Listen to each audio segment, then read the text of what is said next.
Et l'initiative Une ceinture et une route n'est pas limitée aux 60 pays du long de l'ancienne route de la soie. De nombreux pays occidentaux ne figurent pas sur cette route, mais leurs entreprises pourraient bénéficier des opportunités économiques qu'elle suscite. L'agence d'architecture EDAS est un participant actif à l'initiative Une ceinture, une route. La société a travaillé sur des aéroports, des gares, des terminaux portuaires et d'autres projets commerciaux le long des routes commerciales, bien avant le lancement de l'initiative proposée par la Chine en 2013. Son président indique que EDAS a prospéré le long de la route maritime de la soie depuis sa création dans les années 80.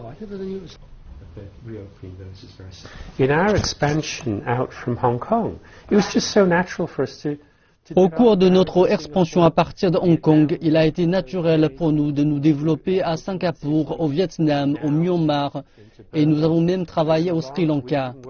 Nous avons ouvert à New Delhi et nous sommes allés au Moyen-Orient et jusqu'à Londres. Ces routes sont très ouvertes aux affaires pour un architecte.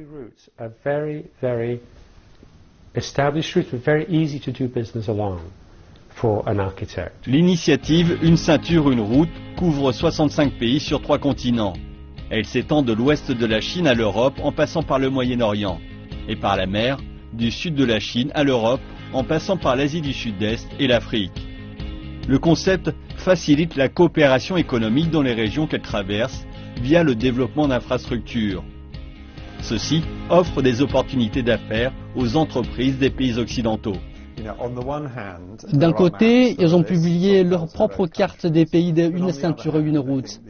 Mais de l'autre, je pense que le gouvernement chinois lui-même a déclaré que l'initiative était englobante. Elle est ouverte à la participation sous différentes formes de tout pays. Et je pense qu'en fait, la géographie n'est pas nécessairement le facteur le plus important dans la réaction des autres pays à l'initiative Une ceinture, une route. Les sociétés du secteur des infrastructures sont les premières bénéficiaires de l'initiative. La Banque asiatique d'investissement dans les infrastructures va en effet accroître son investissement dans la construction d'infrastructures. Hong Kong est une place financière internationale et son rôle d'intermédiaire entre la partie continentale de Chine et le monde peut aider les sociétés étrangères à s'impliquer dans l'initiative. Beaucoup de gens voient qu'une ceinture, une route est promue par le gouvernement, par les grandes entreprises publiques. Elle doit être durable, elle doit être soutenue via la discipline du marché, tout en étant soutenue par la participation de plus de pays.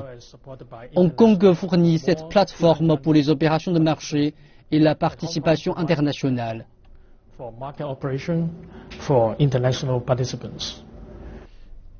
EDAS a envoyé ses architectes dans les pays de la route pour tenter d'arracher de nouveaux projets. Et elle n'est pas la seule. L'initiative conduit à l'accélération des investissements chinois à l'étranger. Et pour les entreprises participantes, le jeu en vaut la chandelle.